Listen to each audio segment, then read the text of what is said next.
berupa kawasan perkotaan maupun pedesaan yang berfungsi sebagai lingkungan tempat tinggal yang terdiri dari beberapa hunian. Kecamatan Tambora merupakan kecamatan padat di DKI Jakarta. Ini merupakan sebuah permasalahan pada perumahan dan kawasan permukiman padat. Di awal tahun 2020, virus corona melanda dan menggoncang dunia. Karena itu, kita semua terperangkap di rumah kita masing-masing, berjuang bersama-sama melawan virus ini. Dengan masalah itu, dibutuhkan perencanaan perumahan dan permukiman yang tangguh. Surging in South Korea, more than 500 new cases reported today. Quarantine, state of emergency. Spread of the virus into rural areas is putting limited health facilities under intense pressure, nearing 1 million deaths worldwide from the virus. So how exactly did we get here?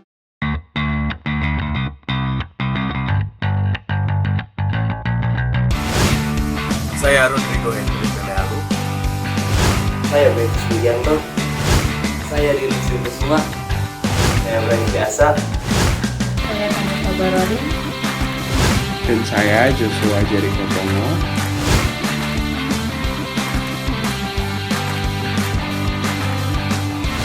Kecamatan Tambora berada di Kota Jakarta Barat, Provinsi DKI Jakarta, dengan luas kurang lebih 5,42 km persegi, dengan jumlah penduduk mencapai 271.495 jiwa, sehingga hasil hitung tercatat kepadatan penduduk yaitu 50.277 orang per kilometer persegi.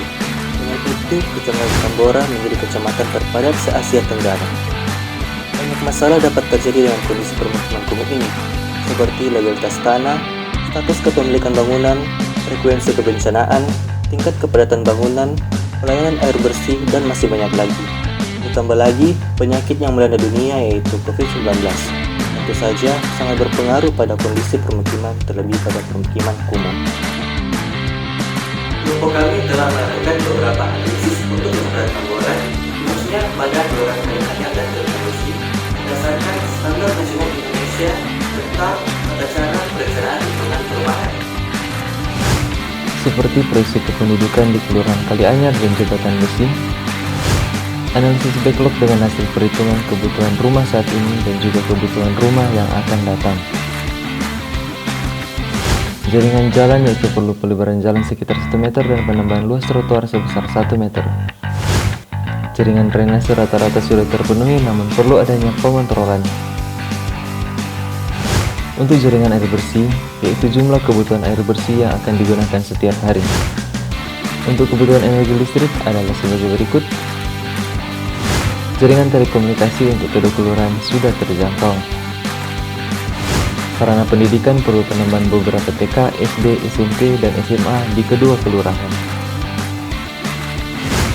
Sarana kesehatan dibutuhkan beberapa penambahan praktek dokter dan rumah bersalin. Sarana peribadatan dibutuhkan masjid dan gereja di setiap kelurahan. Sarana perdagangan dan niaga masih dibutuhkan penambahan sarana perdagangan dan niaga. Analisis sosial dengan aspek-aspek dan permasalahannya masing-masing. Begitu juga dengan ekonomi dan kelembagaan. Ada juga beberapa analisis lain yang telah dilakukan seperti jenis bangunan, kepadatan bangunan, risiko bencana kebakaran, kebutuhan penanganan sampah, dan lain-lain. Pada akhirnya, kami telah merencanakan konsep-konsep perencanaan yang dapat diterapkan di kecamatan ini, sesuai dengan masalah yang ditemui dan dengan analisis yang telah kami lakukan.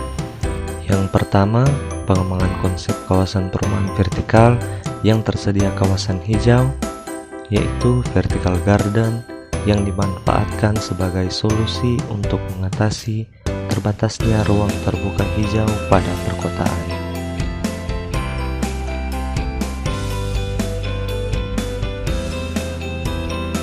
Konsep peningkatan kualitas rumah tidak layak huni atau RTLH, yaitu dengan perbaikan, perluasan, dan perawatan. Konsep pembangunan rumah susun sederhana, salah satu tujuannya memenuhi kebutuhan perumahan layak bagi rakyat. Pengembangan aksesibilitas lingkungan dengan mengembangkan aksesibilitas jalan yang mudah dijangkau.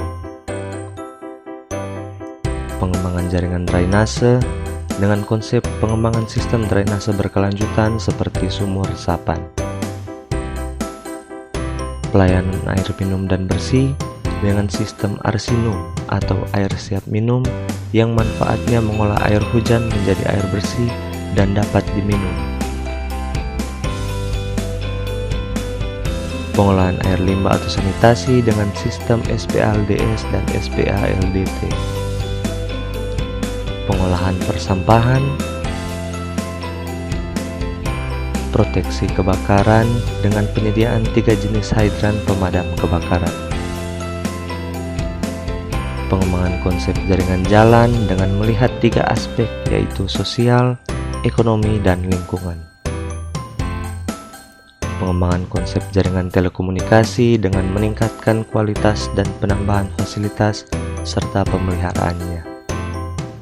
Pengembangan konsep jaringan listrik dengan jaringan listrik bawah tanah dan solar cell.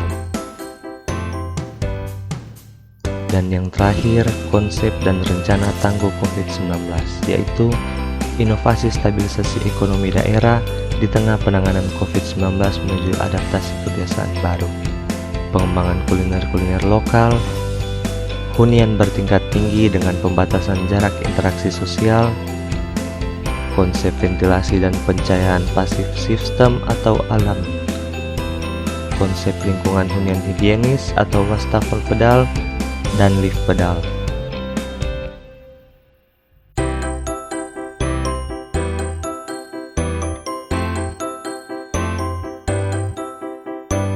Dan yang terakhir, sosialisasi kepada masyarakat tentang tindakan pencegahan COVID-19.